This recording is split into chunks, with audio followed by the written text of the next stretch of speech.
The Sassi di Matera are ancient cave dwellings in the Italian city of Matera, Basilicata. Situated in the Old Town, they are composed of the Sasso Cavioso and the later Sasso Barriesano. Geography. The Sassi grew in the area of Murgia Plateau, extended between Apulia and Basilicata. History. The Sassi originate from a prehistoric troglodyte settlement and are suspected to be among the first human settlements in Italy. There is evidence that people were living here as early as the year 7000 BC. The Sassi are houses dug into the calcarenetic rock itself, which is characteristic of Basilicata and Apulia. Locally called tuff, although it is not volcanic tuff or tufa. Many of these dwellings are really only caverns, and the streets in some parts of the Sassi often run on top of other houses. The ancient town grew up on one slope of the ravine created by a river that is now a small stream. The ravine is known locally as La Gravina.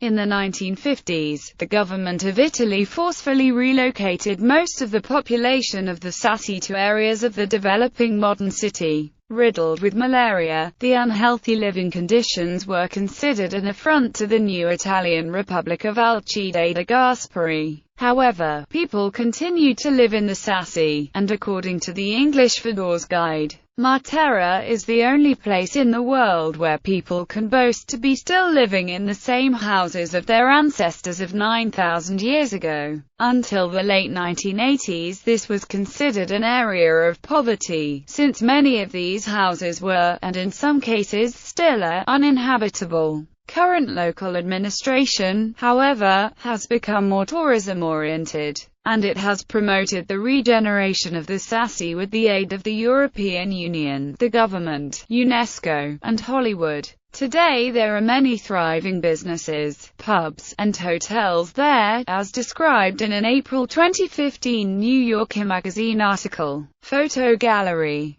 Sasso Barriesano, Sasso Cavioso, Church of St. Pietro Cavioso. Panoramic view from the hills. Culture. The Sassi are reminiscent of ancient sites in and around Jerusalem, and for this reason the Sassi have been used in many films, including the Gospel according to St. Matthew, King David, The Passion of the Christ and the Nativity Story.